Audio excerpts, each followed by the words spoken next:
वालेकुम friends, welcome to my YouTube channel. तो कैसे हैं आप सब? उम्मीद है बिल्कुल ठीक होंगे। तो आज हम बना रहे हैं शाही जर्दा। और जर्दा बनाने के लिए मैंने लिए थे 1 किलो सेला चावल, जिसको मैंने बॉईल होने के लिए रख दिया था 2 घंटे भिगोने के बाद। और इसमें मैंने ऐड कर दिया 1 टेबल स्पून जर्दे का रंग। मुझे थोड़ा सा ज़्यादा डार्क कलर पसंद है, आप चाहें तो लाइट भी कर सकते हैं। और यहाँ पर हमने चावल बॉईल होने के लिए रख दिए। और यहाँ पे हमने 1 किलो चावल में डाली है हमने 750 ग्राम्स चीनी। और खोया लिया है मैंने 1 पाव। और अशरफियाँ ली हैं, बादाम लिए हैं, 4 मगज़ के बीज लिए हैं और लिए हैं गुलाब जामुन आधा किलो। सही है ना? अच्छा, अब मैंने कलरफुल लिए थे, सॉरी गुलाब जामुन कहते हैं इसको, चमचम भी कलरफुल कहते हैं। तो यहाँ पे हमारे चावल जो है ना बॉयल हो गए थे। अब मैं इसको छान रही हूँ।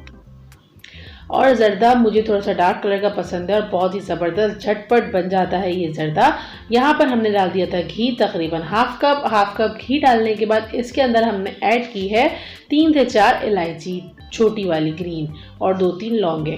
सही है ना? और अब हमने इसके अंदर ये चावल ऐड कर दिए।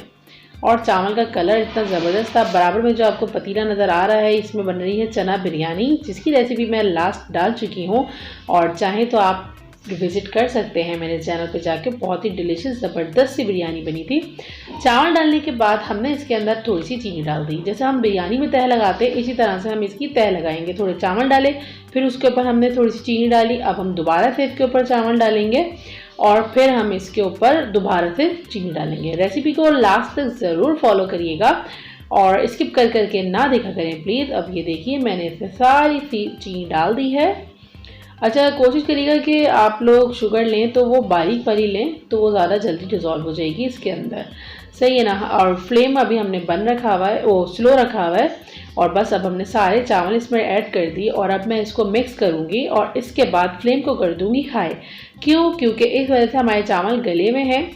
सिर्फ एक कसर इसमें हल्की सी रह गई थी, बाकी मैं पूरे गला लेती हूँ चावल। क्यों? क्योंकि जब चीनी के अंदर ऐड होते हैं ना, तो फिर वो और ज़्यादा हार्ड हो जाते हैं। तो सही है, अब हम लोग को शुगर इसमें अपना पानी छोड़ेगी, तो इस वजह से हमें इसको हाई फ्लेम पे पकाना है। 10 से 15 मिनट के लिए हमने इसको ढककर पकाया। और इसके बाद इसकी ये कंडीशन आ चुकी है, ज़बरदस्त किस्म का कलर तो देखिए कितना ज़बरदस्त आ रहा है। और इसके ऊपर अब हमने कलरफुल अशरफी, अच्छा आप और भी कलर्स डाल सकते हैं, मुझे ये दोनों पसंद थी तो मैंने ये दोनों ली हैं। आधा खोया मैं इसके अंदर ऐड कर दूँगी और आधा बचा लूँगी ऊपर गार्निशिंग करने के लिए। सही है ना? और आप चाहे तो काजू भी डाल सकते हैं, पिस्ते भी डाल सकते हैं। मैंने यहाँ पे बादाम लिए थे, वो भी काट लिए थे, और 4 मगज़ के बीज, जो कि इसकी खूबसूरती में बहुत ज़्यादा इजाफा कर देते हैं। और यहाँ पे ग्रीन और वाइट और पिंक कलर के लिए थे हमने चमचम। सही है? और अब बस अब इसको हम मिक्स कर देंगे। मिक्स करने के बाद 5 मिनट के लिए हमने और दम पे लगाया और ज़बरदस्त सा शाही जर्दा हमारा रेडी है। बहुत ही ज़बरदस्त बना था। रेसिपी पसंद आए तो लाइक करना ना भूलिएगा। कमेंट करके मुझे ज़रूर बताइएगा कि आपको ये जर्दा कैसा लगा। मिलती हूँ नेक्स्ट वीडियो में। अल्लाह हाफ़िज़।